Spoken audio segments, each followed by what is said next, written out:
Another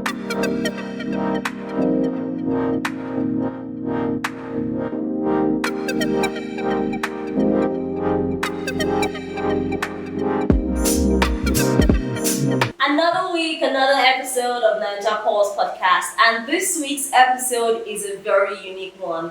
Adela and I are not alone in the studio. We've got with us an OG before IG. Okay? Anyways, welcome to this episode of Ninja Pulse podcast. My name is Becca, as per usual. And my name is Adela. We have a guest on today's episode. An amazing guest, looking smart, looking sharp. But then we'll let him introduce himself. Over to you. The introductions are flattering. I like it, OG before IG. Oh, wow. That's right. I think I'm Gen Z in my heart. People are making me feel. Oh, yeah. You're not are even close to too. a millennial, so just do it. It's great to be here. My name is Ahmed Tijani Mustafa. I'm the public affairs analyst, and I'm looking forward to a beautiful conversation. You're welcome on this episode of Ninja Post Podcast. Guys. Mr. Ahmed Tijani. That's not all he is, oh. That's not all he is. Becca, please, can we not do that? I told you to give yourself all your flowers. I have. I'm here to speak. Okay, he wants to make it short. He wants to make it short. Follow him on Twitter. Yeah, you can go look up. Mr. Afobaje. You guys know him. You guys know him on She finally tricked me to So, we're looking forward to an amazing conversation with our naval guest. And yeah, let's get started. Recently, Nigeria celebrated a birthday. And when I say Nigeria celebrated a birthday, I'm not talking about our regular Independence Day celebration. I'm talking about the birthday of Mr. Seyi Tinubu. Wow, this birthday shook Nigeria. STR 40. Yeah, STR 40. We saw Nigeria and in diaspora wish this man a happy birthday, and of course, I was actually surprised. Big names. I was surprised the names or the people that I saw in the video, like Tiwa Savage, Burna Boy, Olamide. I was like, how is he this big in the entertainment scene? I know in the political scene he's well known. He has his aides. He has a lot of big dogs, he's affiliated with. That would definitely celebrate him. But I love the fact that a lot of people use very unique descriptions. Philanthropist, very humble, very intelligent, the right person to have a brother. And I would say that his reputation actually precedes him. He has a good track record, if I do say so myself. Yeah, that's it. But then, this is Nigeria. Some people will say all of these accolades he's getting is because he is the president's son and nothing more. But then, let me hear from our guests. Do you think that's just because he is the president's son and what Yoruba will call Ojuaye, or he actually deserves all of this? Absolutely not. Seyi Tinubu is not the first son of a president in this country. It's not that we've not had presidents who had sons. Buhari had a son, Jonathan Obasanjo. So there must definitely be something unique about this young man. As they say, life starts at 40. Yeah. And it caught me a bit of a shock when Becca said she knew that he was big politically, but she didn't know how big he was in the entertainment space. Seyi Tinubu runs an advert agency. The biggest billboard in Lagos, So, of course, he's bigger in the entertainment industry than he is in the political space. Credence to his hard work. And that's why all of these celebrities and people of note who have zero political leanings have come out to say wonderful things about him. These are people who, whether Seyi's father is president or not, would still have said the same thing I said about him today. Their relevance has got absolutely nothing to do with who is ruling this country. So you must, when people like that say things, you listen to them. Can I beg to differ? Absolutely. Can I beg to differ? We live in a country where we all know the situation of relationships to a large extent is I scratch your back, you scratch my back, right? You cannot say the fact that he's President Bola Ahmed Tinubu's son did not play a factor to who he is today. He has played a huge role. To the accolade he's getting, he's played a huge role because a lot of people are benefiting from the connection Tinubu has. Let's not remove it. Please, hold on. Like I said when I started my introduction, he's not the first son we're going to have in this country.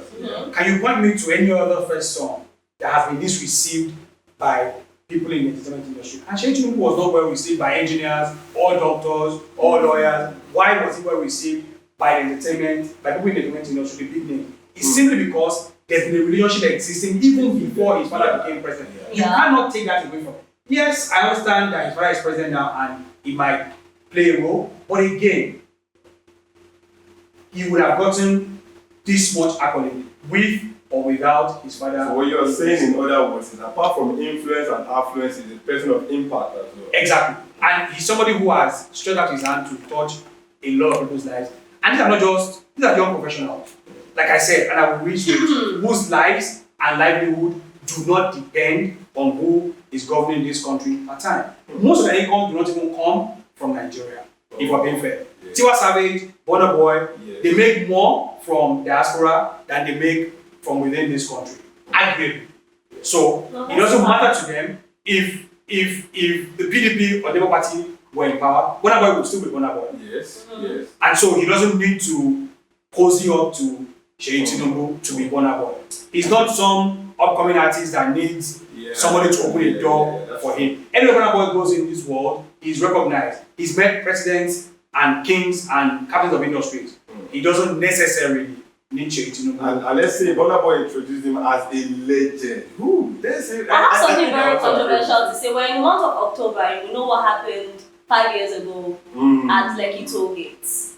Okay. Would you say that because the biggest billboard is here, he owns it, right?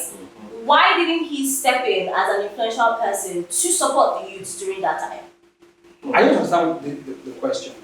During the protests. So NSAS, you're talking about the NSAS? Yes. Oh, you're talking about the NSAS protest? Yes. And I'm saying that. So let me so I can answer the question correctly. Yeah. What role did you expect Seyi Tinubu to play? You could have displayed the NSAS protest, everything that was happening on that billboard if he was in support of the youths. Seyi Tinubu is an entity. His business is a separate entity. And you don't mix business. You're being emotional. Hold on. So you can get my question. Okay. If I were an entity, for instance, I'm in a company with Files. Files was like the major face behind the protest. If I'd gone to his company to say I want to display NSAS, would you think that would have been approved on that billboard? Well, I can't speak for Files. Oh, we all know the answer because the entire billboard was shut down during the protest, though. We all know that. Becky, those billboards were running paid adverts. Yeah. You don't expect for a business to, if you were the manager of, or you own a startup and you paid for prime time billboard advertisement display, and they come up with the excuse of, oh, it's NSAS, so we can't place your advert. We want to place NSAS. What was your reaction? No, I'm just saying, but there was a time when the billboards were shut down during the protest. There was a time. Can't you guys remember? How the billboards? I'm just saying that there was no support of it in line with his company and the role he plays in support of it. MTN did not display NSAS. Airtel didn't, Globalcom didn't, but a lot of big companies did though. So why do you not bring critical of these other companies? Well, I'm just saying, we're talking about Seyi Tinubu in this context. That he did not support NSAS does not in any way diminish his influence. I'm not saying it does, but I'm just saying as a youth looking at things from a different perspective, I don't always have to toe the line of everybody applauding him. I'm not taking away all of his hard work, don't get me wrong. I'm just saying that, he may have done all of this groundwork, but there are certain things that youth would feel that they've not had a solid back. But then, hold on. So opening doors for youths and giving opportunities doesn't count. What opportunities? So tell me about the opportunities. Tell me about the opportunities. Okay, so distributing 1,000 Bibles. That is the opportunity. Hold on. Now, that's another argument. But then before the 1,000 Bibles, do you know grants were given to students in Ile-Ife? Who heard about the grants? That is the conversation you want to be involved in. That's actually not fair. We all know that in Nigeria, there are selective information that you have to belong in selective environments to hear. Okay. And that is the main purpose of this podcast. Because certain people don't hear about certain people don't hear about new infrastructures. That is why we talk about things in this podcast. A lot of people in Lagos will tell you right now they did not hear about the grants being given to people in Ile-Ife. So you can't say it's selective information. You have to belong to certain groups or get certain information from people that are connected. Now let me tell you something. Don't let's mix it up here. Seyi Tinubu is not a government entity. Of course. Anything he's doing on his birthday, that is him being magnanimous to celebrate his birthday with people. So if he's doing that for people in Ilefe, that's one. There were about 1,000 laptops distributed to people. I saw that, You saw that. But then I think people emphasize on cars. People emphasize more on the Bibles because I think that is, to me, I would say it's politically driven. Because somebody will say, oh, he's not Christian, why is he distributing Bibles and all of that? But then I think even the Bible was not distributed by him, it was distributed by the youth wing of the Christian Association of Nigeria. So if the MSSN too feel, okay, we want to celebrate him with 1 million Bibles too, would you have 1 million Quran? With 1 million Quran, sorry. Would you have condemned You just said he has placed or created rooms to empower youths. And the question is, what? Is it only youth in Ilefe that are existing in Nigeria? How about the youth across Nigeria? Like Hold on, can I speak across to what? Nigeria? Yes, can I speak to it yourself? There's an initiative being driven by Seyi Tinubu in the north to educate the girl child. And so if you didn't hear about that again is not Seyi Tinubu's fault.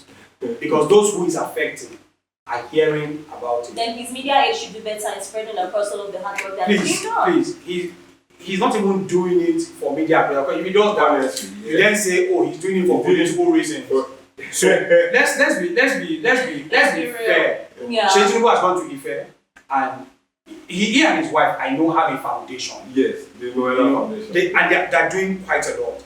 And the other Nigerians too can step up, and fill the void where Seyi Tinubu is not an elected official. He wasn't voted into office. Yes. There's no social responsibility on him to do anything for anybody. So whatever he does to alleviate the situation of Nigerians is out of his own personal magnanimity, and we should, encourage him. I have a personal take on that. Personal, emphasis on personal. We all know that he is watering the ground for his future political ambition. Did I believe this? So Seyi Tinubu gave 1,000 laptops in Ife. Imagine if he gave 1 million. Oh my God! Imagine if he gave 1 million laptops across Nigeria. Becky would be saying that's a political strategy. See, you know what? He's from a political home. His father, a couple of years ago, was the governor of Lagos State. Went over time to become the president of Nigeria. Okay. Seyi Tinubu is doing everything in good light to ensure, as you said, take care of Nigerian youths. He has a foundation, he has this, he has that, he has a good company in support of entertainers. He has so many things to give him accolades for. Would you tell me in, let's say, the next 6 years, when it's time for elections, after the second term, right, the next, new regime, Seyi Tinubu would not likely run for governorship in Lagos State? So what you said, in other words, is everything he's doing now is politically motivated. Everything he's doing now is to have a political record. 100%. I believe so. And I'm not saying it's bad. Don't take it that I'm coming from a bad place. Okay. I'm just saying that this is an ambition. Look at how when Peter Obi ran for president, everybody was like, what did you do in your state? What did you do? And some people brought out facts. Some people brought out things he did or say he didn't do things. But at the end of the day, there was a trail record of things Peter Obi did. And now I'm thinking, in my opinion, great, it will work for him. But I'm just saying this is towards a political ambition. So this is Can I respond? A political antecedent. Can I respond there? Okay, so I like that when Becky was going to start, she said, this is her personal opinion. Yeah. And you're entitled to your personal opinion. I'm not Seyi Tinubu's aide. I do not hold brief for him. But I can say categorically that Seyi Tinubu comes from a political family. There's no disputing that. His dad was governor, his dad was senator, his mom was even senator. So, that's aside. But again, he's not the only one who comes from a political family. The Yar'Aduas have a political dynasty. Yes. So if the Yar'Aduas extend their hand of affluence to people in Katsina, we then say they are doing that for political reasons. Obasanjo was president of this country twice. He was military head of state, and then he was president for 8 years. His daughter had a foundation. Nobody ascribed that to her running for political office. Goodluck Jonathan has children as well. The Awolowos of this world, the Bola Iges of this world, they also had children. And nobody ascribed what they did for society to political. I think social media creates unnecessary buzz around what is and what isn't. Unnecessary buzz. We are going to live long and we're going to see. And I hope that I'm in the same circle with you to tell you I told you so, but it's okay. Don't get me wrong. It's okay. Like I said, I'm not holding brief for Seyi Tinubu. But until the man declares his ambition to run for president, it is speculative. Yeah, but before he even declares, political prophetess prophesied Seyi Tinubu is probably going to run for governor of Lagos State sometime. So let's see. Let's wait and see. In the next 6 years. Let's wait and see. Fingers crossed. Are you going to vote for him if he's running? Of course, because of. Are you going to vote for him if he's running? What I want to let you know is this. Why are you so serious? Whenever it is, should he be running, he will definitely have opponents. Yeah, of course. Now, his opponents, you will still look back, what have they done? So maybe on that part you are right, that he is trying to true record, yeah. build a true record or whatever. But then, this is a remarkable one. If it is. Fantastic. So, fantastic. It's good. That's why I said this way he's going, call it political, call it anything, is winning the heart of many. So, from us at Naija Pulse, this is just wishing you a happy birthday, ST, and live long. In good health, in prosperity. Yeah. Your birthday was to see like, politically motivated. Yeah, no, it's not. No, it's actually not political. That's true. I will always wish anybody a happy birthday. And like he said, life begins at 40. Is that because his dad is president? No. I wasn't even happy that his dad was president. No, I like this. How am I different from Burna Boy? Yes. So Burna Boy can say he's wishing everybody happy birthday because that's who he is. That's a head. And not because the dad is president. Now, Becca, this could be. But you don't know what has gone behind. Should Seyi Tinubu become governor of Lagos like you predicted, it might make him minister for something. That's why I'm wishing. Did I tell you I care for it? Did I tell you I want to be in this country longer? I never can tell. Did I tell you? You guys, speculation. Yeah, it's okay. Everybody's speculating because we don't know their real lives and their relationship with Burna Boy. So how do you know they haven't, had deals behind the scenes? How do we know? Maybe you've Everybody's speculating. So we're all speculators, if I do say so myself. I agree now. Now, can we proceed to matters at hand? Okay, we're gonna go to the Ministry of Minerals. Wow. So back in the day, a lot of our forefathers, generation before our Odogu here, and even his generation. Wait, hold on. When I belong to the same generation. As well. I don't understand. The generation is 25 years. Is it not? Are you a millennial? Yeah, I am. We belong to the same generation. Wait. Yeah, Gen X. No. What? Don't let his behavior deceive you. He's a Gen X. We are millennials, okay? So during his time and our forefathers' time, they used to talk about mining, minerals. Adela's generation talk about crypto, tech hubs. But as we're getting older now, let's just tap into that space. So I just don't I'm sorry. I don't talk about crypto. You don't talk about crypto. She just speculated. You don't know much about crypto now. You should know more about mining. You should know more about mining. Okay, let's get into it. Wait, hold on. For a moment, I did the bro code. Now let's get into this. You were excited when I said OG before IG. What do you think OG means? No, I was trying to understand what you OG before IG. Wait, hold on. I was trying to understand what you meant. Becca is trying to set up our guest. No, I won't. You can speculate all you want. You and I are the same generation. Yeah, it's okay, you can. And that's it. Let him pass. It's alright. People like wow. Okay, let's go. Right now, we know, So while we were looking elsewhere as Nigerians, the Ministry of the Sector of Solid Minerals were making big moves in silence. I mean, moves that can improve our economy, diversify our economy, and create a lot of jobs. And not just that, big figures. We're talking of a lot of money into this sector. Now, do you know in the first quarter of 2025, Nigeria realized 6.96 billion naira in mining fees. And it doesn't end there. But the second part breaks my heart a lot because Nigeria also realized $2.7 billion from illegal mining operation. This means 2.7 billion naira. 2.7 billion naira. From illegal mining operations. Now, this means we've been losing money, running in billions of naira to illegal mining operations. Yeah, and big valuable materials that we have in Nigeria, like tin, gold, lithium,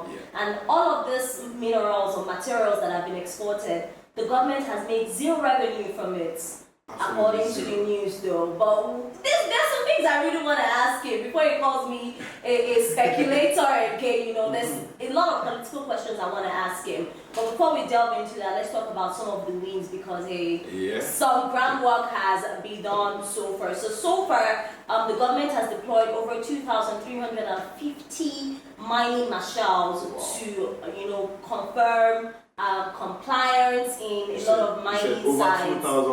2,350 mining marshals to enforce compliance, and now they are currently working on having mining sites formalized. And so far, they've gotten 98 mining sites formalized, and 118 licensed buying centers are currently in operation. So this is good, if I do say so myself. But I want to throw this question to you, my OG.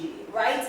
So this looks like it is working in favor of Nigeria, right? But I want to know, do you think that this infrastructure will last the test of time? So far, so good. Putting all these marshals in place, legalizing sites, ensuring that these operations that are legalized are now, exporting these materials. An absolutely brilliant question. And the straight answer is yes. And why do I say that? There's a bill before the National Assembly. That's the bill to create the national mining marshals, just like you have with the Nigerian police, the immigration service. So this is something that is backed by an act of the National Assembly. So you can't wake up in the future and decide that you want to proscribe the mining marshals. And they're very vital, mining marshals. When you read out those figures, I'm a pessimist when it comes to these numbers that you read out. Why do I say that? I believe that the money that Nigeria has lost to illegal mining is a lot more than what the official records are saying. Yeah. And it's not like the official records are skewed, it's because they don't have what it takes to capture the actual data of what illegal mining is costing this country. The number of marshals employed, 2,350, looks like enough, but that's a drop in the ocean. If you're going to tackle illegal mining in this country, they need a lot more hands on deck than that. And this is why I'm excited about this bill for us. That bill has passed the first, second, and third reading. Hopefully in a number of months, that bill is put before the president and he assents to it and it becomes law. And they can formally be armed and then protect this mining site. Because what you find is a cartel, a mafia-like organization when it comes to mining is dark and dangerous. So you need to really get these marshals boots on the ground to secure these mining sites. Otherwise, we'll just be beating our... Of course, there's a lot of money there, so we don't expect it not to be that brutal. So that's why I said I don't quite agree with this. I don't think people will be scrapping. The amount of scrapping that goes on cannot be over 2.6 billion. 2.6 billion. 2.7. Actually, that's the amount they've recovered.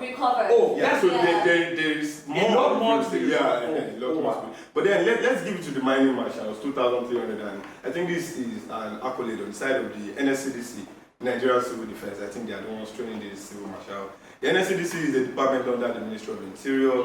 One ministry that has been so fantastic since this administration came on board. But then training 2,300 mining marshals, and still it does feels like in the mining sector there's still a lot of irregularities, still a lot of illegal mining operation going in. Is it that Nigeria, the government of Nigeria does not know about it, or we don't have enough to tackle it, or their political interest when it comes to the irregularities in the mining sectors? Okay, so let's look at it. Why is it that we're just creating the mining marshals right now? Right now, Illegal mining has been going in this country for years, for longer than any of us have been in this country.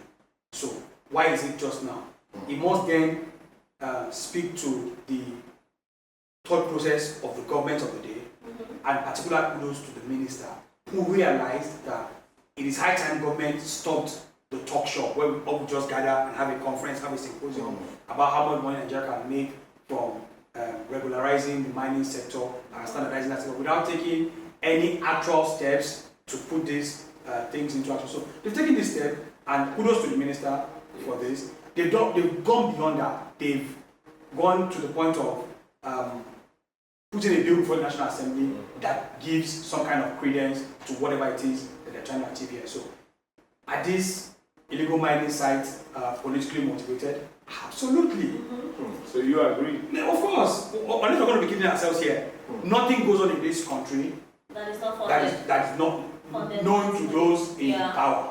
You know, Oh. people talk about the fifth column all the time. You can't have a government of the day that has no idea what is going on. If things are happening in this country, it's because those outside government and a few elements within government have interest in those things, and that's the truth of So it. you want to say if we're going to like the core north, we have to question all of the governors that have been in place for decades. Would you say they have been politically involved in displacement of communities and taking of life because of the mines? You have narrowed it down to governors. I say everybody who is in the political space in the north is culpable. Not even across the country. It's culpable. From traditional rulers to political leaders to religious leaders. Religious leader. Yes, religious leaders. Actually, do I agree with him? Why do I say religious leaders? There are people who do not believe in the authority of their governor. Yes. They don't see their governor as But they believe their pastor. exactly. They believe they are imams. We So both they- know that it's mostly imams that they believe in. No, they believe their pastors too. Some people will kneel before their pastors and look at the governor and the things they say about their governor or their chairman of the local government or the local government councillor. Some people will fight you if you speak ill of their imam or you speak ill of their pastor. But if you insult their governor, it's all well and good with them. Well and good. Now, so you look at that and you ask yourself, why is Nigeria just waking up to this reality at this time? Kudos again to the government of the day. And we must begin to look at examples of countries who have done this right. Nigeria's economy is largely oil dependent. Yes. And I think our discovery of oil has been a two-edged sword. Yeah. It's been a blessing and a curse.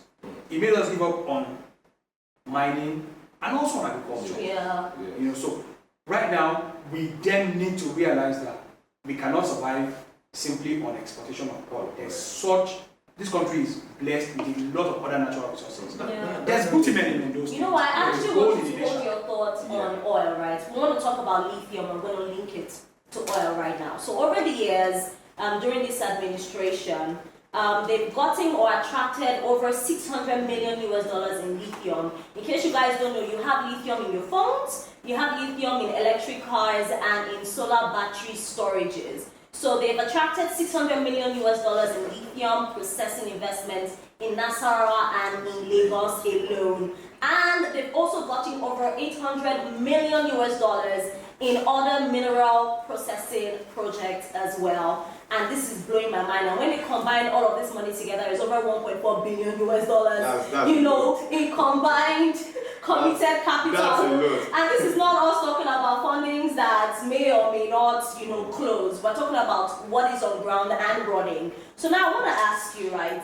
This alone has made Nigeria, you know, step out from the extraction economies, making us, you know, an industrial economy. Now my question to you is, can we avoid what has happened with oil? You know, massive extraction, minimal local benefits, environmental destruction, and a handful of people just being extremely rich whilst people are being poor. Typical example, Niger Delta. You know, do you think this can be very different from the story that we've had with oil? And how do you think this can be curbed? And how do you think this pattern can stop? Okay, so it requires political intentionality. There are countries that have done this. Yeah. China has, Yes. America has, Canada, and even Chile. You know, there is something in the mining sector called ESG, environmental concerns, social concerns, and governance concerns. So you've got to look at how you balance these three things. Yes, you're trying to run a government and you need funds to run that government, but you need to be responsible to the environment. You also need to be socially responsible to the communities from which you derive these minerals. So if we have a framework that guarantees that these three major components are put in place, then we can begin to talk about what Becky is talking about. I would hate to see a repeat of the mistakes we made with the Niger Delta in the mining sector. But then again, the reality on ground today speaks to the fact that we are making exactly the same mistakes. Same patterns. A saying says it is insanity to keep doing the same thing and expect different results. Yeah. We're doing the same thing all over again. There are illegal refineries set up across Niger Delta. What do we have in the mining sector? Illegal mining. So what are we doing different? Absolutely nothing. So in the 2 years that Honorable Yelaki as the minister, he's done some excellent work. Yeah. You know, one hopes that work is sustained even after the shelf life of this administration. That's the only way we can, because it's not a 4-year or 8-year run. Yeah. We must build institutions that outlive strong men. Yeah, but Those institutions must be backed with the instrument of the constitution to ensure that come rain, sun, they are standing. Yeah. So this my only hope is that the man who is at the helm of affairs when it comes to solid minerals, smart man who wants to do right by that sector, and he's been able to do quality community engagement and stakeholder engagement. I see a lot of their outreach programs that they do to educate host communities of the dangers of illegal mining. Yeah. There is a heartbreaking story that I read somewhere in Malaysia where illegal mining was being done, and they would drill tunnels under people's homes, and those homes suddenly just collapsed and fall. There was a disaster in southwest Nigeria, Ibadan, that was linked to dynamites that illegal miners were using to run their craft. So these things have been proven over time that in the long run it doesn't benefit anybody. So it doesn't benefit the government, it doesn't benefit the people. So we just hope whatever Honorable Yelaki is doing now is sustainable, and we can just follow that. I hope it's sustainable. He's building the framework. He's building the framework to ensure that it is sustainable. Yeah, because in my mind, I'm like, are we sure like this security forces are not being protected by these illegal miners? Or the illegal miners are not protected, Well, you cannot rule that out. Saboteurs, saboteurs are a part of a human civilization. They've been with us for long. Judas betrayed Jesus, so you can't take away that one or two bad eggs in the system. So, but again, the truth is that you have to. They are recruiting mining marshals. Yes. One hopes that recruitment process is done properly to ensure that people who really have a heart for the job are those who are employed to do the job, and it's not just another political jamboree where you just put your girlfriends and outside there. And we hope we have more hands on deck. Well, earlier, Becca talked about $600 million being invested in lithium processing. That means right now we are setting that part where we can process our own lithium here. It's not just we mining something or getting something out of the soil and just exporting. Now we can actually use that for our own industry here. That's raw materials for our industry here. Our industry is developing. Even if we would have to export, we'll be exporting finished product. And I think that's more money. And I think we doing those things here would also create a lot of jobs for Nigerians. But then the question is this: if we would say we are having lithium processing in Nigeria here, do you think we have the technical know-how enough to do this in Nigeria? Nigerians are one of the smartest people in the world. The only thing stopping Nigerians is opportunity. All we need is to get our acts right, and we can do right about anything. My belief in this country as the greatest country in the world is unshaken. As the greatest in the world? Yes. Wait, Nigeria is the greatest in the world? My belief. Oh, your belief. That's alright. More like your opinion. No, my belief. More like his speculation. So no. Okay, so I'll explain that. Okay. In every sphere where the system works, look at the people who are thriving in those communities. Nigerians. It tells you a lot about the average Nigerian and our propensity for success. Yes. So when you talk about processing lithium battery, what is happening in Silicon Valley, it would be a joke compared to what can happen in Nigeria. Without even the right structure in place. What's happening in downtown Yaba for Bill Gates and Mark Zuckerberg to make their way to Nigeria to come say, okay guys, what's going on there? They recognize potential, and that's why they're here. The people who are investing this $600 million in the mining industry, in lithium processing, they see prospect. They didn't come across that money by fluke. These are people who probably went to some of the best schools in the world and have gotten some of the best opportunities in the world. For them to say they're coming to invest this money in Nigeria to see the potential. So we must look inward and ask ourselves the question: if people from the diaspora. What do we want to invest in us? What do we have that they are That doing? means we really need to utilize our human resources, and of course I we think saw they need to something be like trained as well. yes, we saw something like having MOUs with South Africa and what's it called? South Africa and France. South Africa and France. But Yeah. then again, Nigerians will also say this MOU, how transparent is It's it? like performance. Are you sure what exactly is going on in that MOU? Is this transparent enough? Are you sure there are not some But the MOUs are, see, the MOUs are online.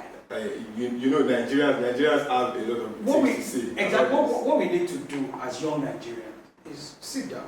If you are just in an industry, you talk about mining. People even mine cryptocurrency. Yes. Yes. And so Yes. you have an idea of what mining is. Take that mining experience that you have for cryptocurrency. And bring it, but then when it comes to Nigeria, some people feel well, a lot of politics has gone into play, and what you see on paper might not be the actual thing. No, but if an investor is investing $600 million, he won't sign something for what's going to happen. Well, true Okay, that. so but they might not tell you exactly what the whole clause is. Like, okay, this. Nobody's going to tell you exactly what goes on in the crypto space. Exactly. But you dabble into it. into it. And to buttress, Take a chance on Nigeria. Of course, I'm a big believer in Nigeria. To buttress your point, Adela, speaking about the MOUs, you know that mining is actually going into tech. Yes, absolutely. Yeah. So let's give this information to you here on Niger Pulse podcast. So apparently, Nigeria is gonna put mining on the digital map, right? So every mining site can be theoretically tracked in real time, and that is actually blowing my mind, which actually is going to bring transparency on board. So every infrastructure is going to lead to transparency, and digitalization is not just about efficiency. Yes. It is about making the system harder to exploit. But Becky, the brilliant about you said is that these are the kind of things that investors look at Yeah. and are able to tell that you are a serious company. Yes. So if you digitalize, I can be in Houston, Texas, And I can monitor what's be in going on. Beijing, Yeah. and monitor what's going on with my investments Yes. in Taraba or in Plateau or in Elisha or wherever it is that these mining sites are. I don't necessarily have to be in Nigeria. I can be anywhere across the globe and still be able to track what's happening on the site. And it's a clear indication. Again, I ask the question, why are we just taking these baby steps now? Because the world is now becoming more technical, and you know how they say breeze they blow, fire actually open. I think Nigeria has been so exposed now, and people are now beginning to catch up on how great Nigeria is, and we don't want to look as bad as our reputation is already preceding us. Okay, And now it's bringing me to a question. You must to you. give credit To to that's what I'm saying. Because That's why we're literally saying all of these things, because a lot of credit people don't to know. the government of the day. Say it. Can I ask a question? Please go ahead. He has said it enough for me, so take it as him speaking on behalf of all of us. So I want to know, right? Will you say mining is actually the new environmental disaster in Nigeria? If wrongly managed, absolutely yes. It could be disastrous. You know, I've given instances in Elisha and Ibadan where mining activities have led to the deaths of people. So yes, mining like industrialization can be an environmental challenge. Yeah. The most industrialized countries in the world are the most pollution challenged countries in the world. Their carbon concentration is crazy. You know, their carbon neutral maps are insane if you look at it. You know, Africa is not even scratching the surface. You know, so again, this is the price that you have to pay for industrialization. The UK, America, and all of the West has paid that price. The global South needs to start looking in that direction. China, you know, Taiwan, Japan, you know, have all paid that price. Well, Should the president during his campaign said this, that when he gave the parable about the poisoned communion that you give to the church rat, where he compared Africa to the church rat and industrialization to the poisoned communion. When he was simply saying that, if you're going to industrialize, you're going to have to face environmental hazard. How you manage it determines how you come out on the other side. We cannot let the fear of environmental degradation stop Africa from industrializing, because Africa is heartthrob of all the continents in the world. Yes, they come here, dig our soil, colonize, take our mineral resources, yeah. go develop their countries. But That has to stop. And I think Nigeria, recently, even the president made mention of illegal mining should be criminal. He's saying that. And he even also said in TICAD 9 that we should be part of the decision makers of the world as well. So, yeah. Nigeria, well, kudos to President Bola Ahmed. thank you, finally, we're getting somewhere. And the reason why I'm even saying this is because right now there has been 7,000 job opportunities being created from this ministry as well. So, according to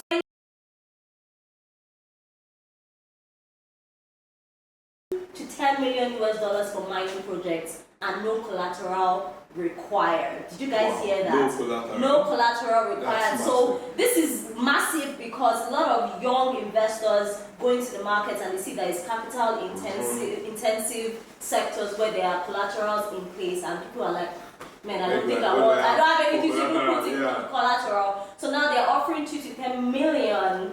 And there'll be US dollars. That's a big one. That's a big one, Becca. But then earlier you made mention of 70,000 jobs being created. Yeah. Do you think this is realistic? This is actually figures that can be translated or that Nigerians can actually benefit from, or this is just a figure on the paper? Well, I don't think it's a figure on the paper. If you look at the mining industry in this country, it's large. If we regularize the illegal mining, and I think mining in Nigeria employs more than 7,000 people currently. Yeah. Wow. It's only because they are illegal, government can't tax them. Yeah. That's true. So, and job creation doesn't have to be direct. There are indirect jobs being created. So if you set up a mining site, those people have to eat. That's true. They have to send their children to school. So even though they are not employed in the mining site, there are other services being provided for the miners that create indirect jobs. So when government says this is going to create 7,000 jobs, it doesn't mean that those 7,000 jobs, 7,000 people have to be employed in the mining site. In and around that mine activity will create 7,000 jobs. Someone will have to clean their shoes. Someone will have to clean their clothes. But I hope that they are protected. That's one thing that... Again, that's where the marshals come in. Yeah. But that's why I said you need... So if you look at 7,000 jobs being created, you have 2,000... In fact, you said you have 98 sites. Yes. Mining sites that are being cleared and ready. So if you divide 2,300 by 98, it doesn't look so big a number anymore. Yeah. So that's why I said we are just scratching the surface. So now if you look at, I feel that an average mining site should have maybe say like 50 mining marshals protecting it. What about that 50 by 98? So you're already looking at about hundreds of thousands of jobs. Yeah. Just by mining marshals alone. Yeah. And the mining marshals will eat. Your breakdown actually makes this so realistic. Yes. But then, do you believe that they can create 7,000 jobs? Of course, now I believe with your illustration. But then, $2 to $10 million, no collateral funds available. But this is it. Are our youth even aware of this? Now, if these opportunities are there, why is the PR so low? Exactly. Again, you said when Becky was saying that you only listen to what you want to listen to. It is my honest and earnest belief that a lot of Nigerian youths are angry, too angry. And too distracted. I think they're angry. Too angry to see opportunities. You pick the line right out of my mouth. Too angry to pick opportunities. And it breaks my heart to see that there are opportunities right in front of you. You ask yourself why the Lebanese, the Chinese are coming into this country when Nigerians are moving out of this country in droves. Ask yourself that. What do they see here? Zatec, for instance, is owned by the Lebanese. Making millions of naira. But Nigerians want to japa. So that's the thing. Yeah, because the foreigners see an opportunity to exploit. I do not hold a grudge against anybody who wants to japa. Migration is a part of human evolution. Yeah. So people are free to migrate. But for those who are in Nigeria, open your eyes to opportunities. If you put this information out, and I guarantee you, if you go on social media and put out the fact that you have $2 to $10 million grant with no collateral, that's insulted as a propagandist. I can guarantee you that people say, so Nigerian youth, you should pick the right news. Stop being too skeptical. Don't just go about listening to Nigeria is bad and spreading such information. Also look for opportunities. Advise your audience. They should Yeah, listen to Stop being scared. Listen to NTA News. Listen to Niger Pulse podcast for yeah. all your You can get information. here. We will always bring to you opportunities here, as much as we bring to you gist and So we've just been told that there's 2 to 10 million. I'm already calculating what my next That's you. So wait, let me ask you a question. If you were to tap into this, how would you go about it? For a layman listening to you now. Okay, so the first thing you want to do is to pick up a mobile phone. Every average young Nigerian has a mobile phone. There's this trend on TikTok, money data. Okay. So I don't get anything by data. Yeah. So if you have data, the internet is a university. Pick up a phone, you get information here. This is why you should follow Nigeria Yes. to hear information like this. When you are done with that, do a little research. What you've told you. On this, I can guarantee that on this platform, nothing will be told to you that has not been dutifully researched. Yes. So if you get that done, now You can always trust Niger Pulse, yeah. get information. Do a little. Go on. Everybody has a browser on their phone. Yes. Read a bit about it. Approach the Ministry of Mine. They are available to you. Yeah, I'm sure. They have a social media page. Yes. Reach out to them. Ask them how you can go about it. And the organization giving the funds are also very active. The funny part is that they will very quickly answer you because not a lot of people are reaching out to them. So if you have a big business plan, you have something strategic, you can quickly tap into this opportunity. But somebody giving you $2 to $10 million, you have to come correct. Yeah, That's it. right. Before you come and say, oh, I reached out to them, they didn't answer They me. If you're not told serious, me that you come here, you give me $2 to $10 million. if you're not serious, they won't answer you. Of course, So you have to have put a your very business solid plan. Yeah. Take your time. There are AI tools that can help you write a fantastic business plan when it comes to mining. Do that. Approach these guys. The fact that the funds are there, Yes. we are the ones not accessing Accessing those it. funds. Because of lack of information, but now you have the information. Information is power. Use it to your advantage. Yeah, The curiosity only book is says key. it now. My people perish. Due to lack of knowledge. knowledge. All right, we have sparked a conversation here on the show. Curiosity is what we're telling you to dabble into, ask questions, throw out skepticism, throw it away. Do not be like a regular youth that's just, so negative. There's so many opportunities that we're letting you in on. Spread the word, let your friends know, and the future of Nigeria is in your hands. Thank you so much for coming on this episode. I think I've had a blast arguing with you. OG before IG. So this is where we try the curtains on the show. I think our conversation is deep, rich, and very filled with information for you and informative, as Adima says. So we're wrapping things up. Please, can you drop your social media handles so that they can drag you more in the streets of us? I don't know what you're talking about. My name is Ahmed Mustafa and I'm at Mr. Afobaje on all my social media platforms, Instagram, Facebook, Twitter. At Mr. Fobaje. Okay, how did you get dragged a lot? So if you drag him more. But then drag him Very logically. smart, Yeah, that's yeah. No, Let's go drag. just follow the information and put it out. Yeah, follow the information. Do you know road?